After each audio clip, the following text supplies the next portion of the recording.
নমস্কার, কেমন আছেন সবাই? আজকে আবার একটি ব্লগ নিয়ে হাজির হয়ে গেলাম আপনাদের সবার মাঝখানে। আজকেও বড়ি দেবো আমরা। তো আজকের বড়িটা আর ডিটেলসে দেখাবো বা বলবো আপনাদেরকে।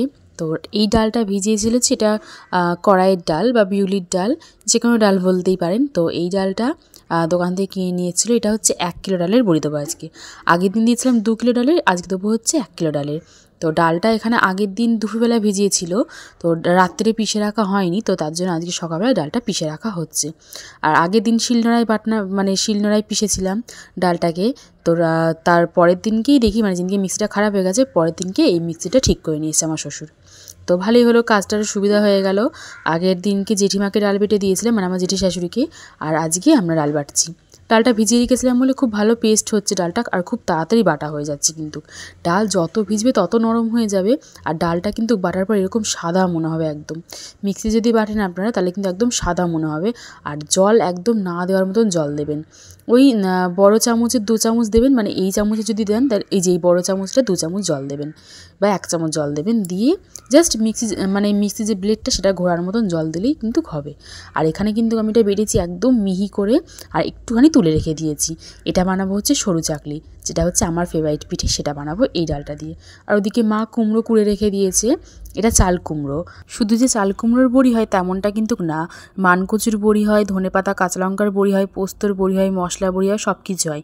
এখানে চাল কুমড়োটা কুড়ে ভালো করে জল ঝরিয়ে শুকিয়ে নিয়েছে, আর একটুখানি নুন দিয়েছি, দিয়ে ডালের মধ্যে দিয়ে দিয়েছি। একটা থালা, একটা মগ নিয়েছি, যাতে বড়িটা ভাসিয়ে ভাসিয়ে দেখবো যাতে একদম পারফেক্ট ফাটানো হয়েছে কিনা। বড়ি দেওয়া কিন্তু হয়ে গেছে আমাদের সমস্ত। তো এবার বড়ি দেওয়ার যে গামলার মধ্যে ডালটা বেটে রেখে দিয়েছিলাম, হাত দিয়ে ফেনিয়েছিলাম ডালটাকে, তো সেই গামলার মধ্যে কিন্তু আমি জল দিয়ে রেখে দিয়েছি। এখানে গামলাটা সমস্ত ধুয়ে ভালো করে ঘুলিয়ে এই জলটা আমি রেখে দিয়েছি। যদিও গামলাতে সামান্য একটু বড়ি লেগে নেই, তবুও জল দিয়ে রেখেছি। আর জলটা পরে কাজে লাগাবো কি সেটাও বলছি। আর এই যে বড়ি দেওয়া হয়ে গেছে, এখান থেকে এইটুখানি বড়ি হয়েছে কিন্তু, ওই 1 কিলো ডালের তো এতটুকুনি বড়ি কিন্তু হয়েছে। তো দুজন মিলে মিশিয়ে আমি আর আমার শাশুড়ি দুজন মিলে বড়ি দিয়েছি। আর এগুলো হচ্ছে আগের দিনের বড়ি। আগের দিনে ছিল 2 কিলো ডাল, তো 2 কিলো ডালের বড়ি কিন্তু এইটা হয়েছে। যেহেতু হাতে ডাল বেটেছিলাম শিলের মধ্যে, তো তার জন্য কিন্তু বড়িটা বেশি ভালো কালার আসেনি, বা ডালটা আমি ভালো মতন পিষতে পারিনি। তো একটু সামান্য হালকা হালকা দানা দানা ছিল কিন্তু, তো তার জন্য কিন্তু বড়িটা একটু লালভাবে এসছে। কিন্তু এই বড়িগুলো কিন্তু খেতে দুর্দান্ত হয়েছে।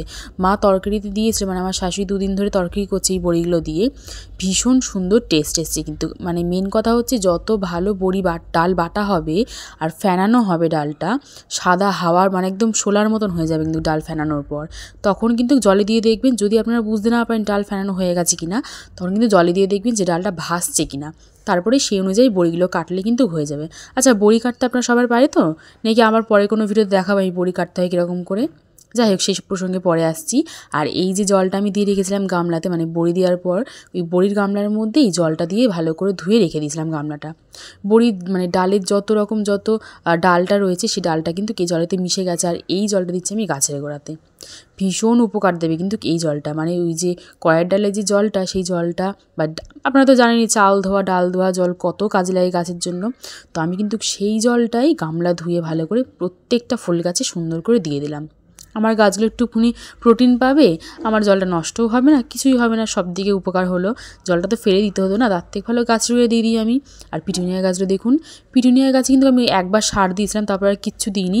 তাছাড়া কিন্তু এই এত সুন্দর কিন্তু রেজাল্ট পেয়েছি আমি ওই চাল ধোয়া ডাল ধোয়া জল দিয়ে কিন্তু।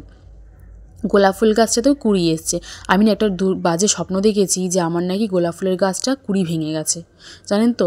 তাই জন্য দেখতে আসলাম যে গোলাপ ফুলের গাছে কুড়িটা ঠিক আছে তো। আর এদিকে এই গোলাপ ফুলটা শুকিয়ে যাওয়ার পর এরকম টাইপের হয়ে গেছে, জানি না কেন। এই যে বড় কুড়িটা দেখছিলাম হচ্ছে স্বপ্নতে, যে কুড়িটা নাকি ভেঙে গেছে। গিয়ে আমি চিন্তা করছি কী করে ঠিক হবে, কীরকম বাজে একটা স্বপ্ন বলুন তো। এত সুন্দর ফুল ফুটছে গাছটাতে, লতানো গোলাপ ফুল, আমার এরকম অবস্থা হচ্ছে। নিচে গেছিলাম, নিচ থেকে ঘুরে আবারও একবার উপরে আসছি দেখবো বলে যে বড়িগুলো কতটা শুকিয়েছে বা কিরকম হয়েছে। এদিকে জামা কাপড় মেলে দিয়েছিলাম, সেগুলো তুলে নেবো। আর ওদিকে কিন্তু ডাল ধোয়া জল ধোয়া দিয়ে কিন্তু গাছটাতে আমার ভালো উপকার হচ্ছে। এই বড়িগুলো তো দেখেছেন, প্রথমে দেখালাম পুরো শুকিয়ে গেছে। এগুলো একটুখানি খটখটে করে শুকাবো। বড়ি যত ভালো শুকানো হবে, বড়ি কিন্তু তত ভালো আপনি স্টোর করে রাখতে পারবেন, ভীষণ ভীষণ কাজে দেবে। বড়ি কিন্তু গরমকালে খেতে ভালো লাগে না, একমাত্র শীতকাল বর্ষাকাল এইগুলো ছাড়া কিন্তু বড়ি কখনোই খেতে ভালো লাগে না। আর এই যে বড়ি দেখেছেন তো, মানে রোদের এতটা জোর আজকে, এই দেখুন বড়ি শক্ত হয়ে গেছে। দেখে তো বুঝতেই পারছেন আমি হাত দিয়েই যত চাপ দিচ্ছি যেরকম বড়ি সেরকমই রয়েছে। আগের দিনের বড়িগুলো দেখেছিলেন হাত দিয়ে চাপ দিতেই কিন্তু নরম হয়ে গেছিলো, তো এই বড়িটা কিন্তু হাত দিয়ে চাপ দিলেও একদমই নরম হচ্ছে না। সকালবেলা 10টার সময় দেওয়া হয়েছে এই বড়িগুলো, আর এখন ওই দুপুর 2টো মতন বাজে। দেখেছেন তো বড়িগুলোর অবস্থা কীরকম শক্ত হয়ে গেছে, কত সুন্দর আটকেছে। ওই যে ওই সাইডের বড়িগুলো হচ্ছে আমি দিয়েছি, আর এদিকের বড়িগুলো হচ্ছে আমার শাশুড়ি দিয়েছে। এই যে এই সাইডের কত সুন্দর, হ্যাঁ এই যে এখানকার বড়িগুলো হচ্ছে আমার শাশুড়ি দিয়েছে। দেখুন কেমন গায়ে গায়ে আটকে আটকে গেছে, পড়ে গেছে। আর ওদিকে সাজানো বড়িগুলো কিন্তু সবকটা আমি দিয়েছি। আমি ছোটোবেলা থেকে মানে আমার দিদাদেরকে দেখিয়েছি ওরা সাজিয়ে সাজিয়ে বড়ি দিত, তো আমি কিন্তু সেরকম করে দিয়েছি। আচ্ছা, কয়েকজনের বক্তব্য ছিল বা কয়েকজন কথাবার্তা নিয়ে আলোচনা করেছে কিছু কিছু জিনিস নিয়ে আমার ভিডিওতে, যে পৌষ মাসে আমি বড়ির বিয়ে দিচ্ছি। এটা নিয়ে অনেকে অনেক কিছু বলেছে, অনেক কিছু ভেবেছে। তো তাদের উদ্দেশ্যে আমি একটা কথাই বলবো যে পৌষ মাসে এখনকার দিনে মানুষরাও বিয়ে করে নিচ্ছে, আমাদের মতন মানুষরাও এখনকার দিনে ছেলেমেয়েরা বিয়ে করে নিচ্ছে পৌষ মাসে, পালিয়ে হোক আর ঘর বাড়ি থেকে দেখেই হোক না কেন। আর এটা তো সামান্য বড়ির বিয়ে, এটা কোনো ব্যাপার না এখনকার দিনে। আজকালকার দিনে এসে যারা এই মন্তব্যটা করে তাদের কিন্তু একদমই সেকেলের দিনে পড়ে থাকাই বেশি ভালো। তো যাই হোক, সন্ধ্যেবেলার দিকে আমি আজকে বানাবো হচ্ছে বাঁধাকপির পকোড়া। তো বাঁধাকপিটা এখানে জিরি করে কুচিয়ে নিয়েছি। এই রেসিপিটা যদি আপনি দেখতে চান তাহলে কিন্তু পরের ভিডিওর জন্য অপেক্ষা করতে হবে, আমি অবশ্যই দিয়ে দেবো এই রেসিপিটা, চেক করে নেবেন। খুব সুন্দর খটখটে শুকনো একদম, ওই বিয়েবাড়িতে যেরকম পকোড়া হয় না, পুরো সেম কিন্তু বানিয়েছিলাম এই পকোড়াগুলো আমি। একবার কিন্তু আপনার ভিডিওটা চেক করে নেবেন, পরে আমি দিয়ে দেবো ভিডিওটা। তো দুর্দান্ত লেগেছিলো খেতে, কিন্তু এত সুন্দর টেস্টি বানিয়েছিলাম এই পকোড়াগুলো আমি, যে নিমেষের মধ্যে ভাজতে ভাজতে শেষ হয়ে গেছিলো। কিন্তু না বাঁধাকপির কোনো গন্ধ ছিল, না গ্যাস হওয়ার কোনো সমস্যা, মানে এত সুন্দর প্রসেসে আমি বানিয়েছিলাম জিনিসটাকে। সত্যি কিন্তু সন্ধ্যেবেলা চা বা টিফিনে কিন্তু এটা একদম জমে যাবে, এত সুন্দর হয়েছিল। সেকেন্ডের মধ্যে কিন্তু ভাগ বটরা হয়ে গেছে, এমনকি শেষ হয়ে গেছে। আর আপনারা তো জানেনই আমি যে কোনো কিছু বানালে, বিশেষ করে চাউমিন পকোড়া এইসবগুলো বানালে কিন্তু আমি আমার বরের জন্য অবশ্যই তুলে রেখে দিই। তো ও তো যেহেতু তেলে ভাজা একটু কম খায়, কিন্তু আমি রেখে দিই যেহেতু খেতে হয় ওকে, তো তার জন্য বেশি রাখিনি, ওই 5-6 পিস মতন রেখে দিয়েছি ওর জন্য। দেখেছেন তো কতটা ক্রিস্পি হয়েছে, মানে প্রচণ্ড শক্ত আর ক্রিস্পি হয়েছে, কিন্তু একদম দুর্দান্ত খেতে হয়েছে। আমি রেসিপিটা অবশ্যই দিয়ে দেবো, আপনাদের সঙ্গে শেয়ার করে নেবো। আপনারা শুধু একবার ছোট্ট করে চেক করে নেবেন, তাহলে বুঝতে পেরে যাবেন আমি কীরকম করে বানিয়েছি।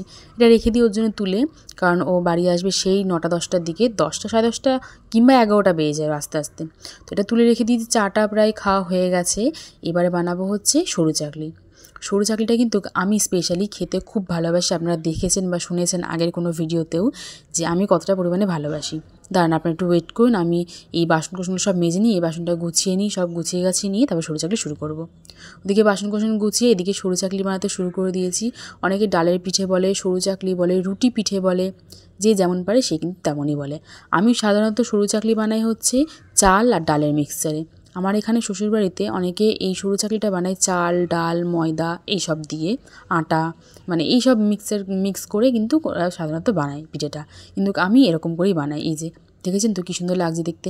আচ্ছা, এই রেসিপিটা কিন্তু আমি যেভাবে বানাই সরু চাকলি, সেটাও কিন্তু আপনাদেরকে দিয়ে দেবো আমি, সেই ভিডিওটা আপনারা দেখে নেবেন একবার, অসুবিধে কোনোটাই হবে না। তাহলে আপনারা বুঝতে পেরে যাবেন যে আমি কী করে বানাই আর আপনারা কী করে বানান। আচ্ছা, আপনারা যেরকমভাবে বানান আমাকে একটু জানাবেন, কেমন করে আপনারা সরু চাকলি বানান। আর বাঁধাকপির পকোড়া কে খেয়েছেন সেটাও কিন্তু আমাকে একবার জানাবেন। সাধারণত বাঁধাকপির পকোড়াটা আমি কোনো দোকানে বা রেস্টুরেন্টেই খেয়েছি, ওই চিকেনের সঙ্গে কোট করা থাকে। আর সরু চাকলিটা কিন্তু আমি আমার মার হাতে বেশি পছন্দ করি। আমার মা সরু চাকলি বানায় একদম সরু পাতলা, মানে আমি যখন এগুলো বানাচ্ছিলাম আমার মার কথা বারবার মনে পড়ছে, এত দুর্দান্ত আমার মা সরু চাকলি বানায়। আমি ওরকম সরু চাকলি কোথাও খাইনি বা এখনও পর্যন্ত কোথাও পাইনি, বা এখনও পর্যন্ত কারো সরু চাকলি আমার মুখে ধরেনি আমার মার হাতে সরু চাকলি খাওয়ার পর থেকে। এই যে প্রায় হয়ে গেছে, এবারে আলু, মটর, কাঁচা লঙ্কা এগুলো সব কেটে কুটে রেখে দেবো, আটা মেখে আমার শাশুড়ি এসে শুধু রান্নাটা করবে, তাহলেই কাজ শেষ হয়ে যাবে। আজকে ভিডিওটা এখানেই শেষ করছি, দেখাবো অন্য একটি ভিডিওতে। সকলে সাবধানে থাকবেন, ভালো থাকবেন, সুস্থ থাকবেন। আসতে হবে, আসি, দেখাবো অন্য একটি ভিডিও।